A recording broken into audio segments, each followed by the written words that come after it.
BNP বিশ্বাস করে বাংলাদেশের জনগণ তাদের সকল রাজনৈতিক ক্ষমতার উৎস। বিএনপি বিশ্বাস করে বাংলাদেশের অস্তিত্বে, বিএনপি বিশ্বাস করে বাংলাদেশের মানুষের স্বাধীনতা সার্বভৌমত্বে, দেশের স্বাধীনতা সার্বভৌমত্বে। বিএনপি বিশ্বাস করে এটি বাংলাদেশই হচ্ছে বিএনপির সর্বপ্রথম এবং সর্বশেষ ঠিকানা। আপনাদের সামনে আবারও আমি তুলে ধরতে চাই যে হত্যাকাণ্ড জুলাই আগস্টে হয়েছে, যে হত্যাকাণ্ড গত 15 বছর হয়েছে, আমাদের সুযোগ আসলে ইনশাল্লাহ প্রত্যেকটি হত্যাকাণ্ডের আমরা বিচার করব। যত সময় লাগুক ধীরে সুস্থে প্রত্যেকটি হত্যার বিচারকাণ্ড আমরা করব।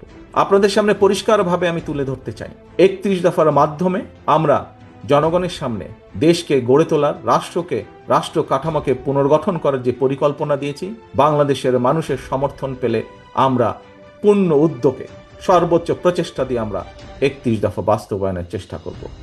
কারণ যে শহীদরা জুলাই আগস্ট সহ গত বিগত 15 বছরে যে মানুষগুলো প্রাণ দিয়েছে এদেশের মানুষের স্বাধীনতা, সার্বভৌমত্ব, রাজনৈতিক অধিকার, অর্থনৈতিক অধিকার প্রতিষ্ঠার জন্য বিএনপি সর্বশক্তি দিয়ে সেই শহীদদের মর্যাদা রক্ষা করবে, প্রতিশ্রুতি বাস্তবায়নের মাধ্যমে।